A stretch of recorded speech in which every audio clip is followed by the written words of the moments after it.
ప్రార్థించకపోయినా పలకరిస్తూ ఉంటావు, మాట వినకపోయినా కలవరిస్తూ ఉంటావు. ఎందుకింత జాలి నాపై యేసయ్యా, ఎందుకింత జాలి నాపై యేసయ్యా, ఎందుకింత జాలి నాపై యేసయ్యా, ఎందుకింత జాలి నాపై యేసయ్యా.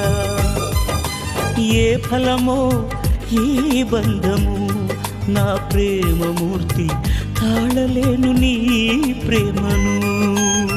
97వ కీర్తన 10-11 వచనములు. యెహోవాను ప్రేమించు వారులారా, చెడుతనమును అసహించుకొనుడి. తన భక్తుల ప్రాణములను ఆయన కాపాడుచున్నాడు. భక్తిహీనుల చేతిలో నుండి ఆయన వారిని విడిపించును. నీతిమంతుల కొరకు వెలుగును, యథార్థ హృదయుల కొరకు ఆనందమును విత్తబడి ఉన్నవి.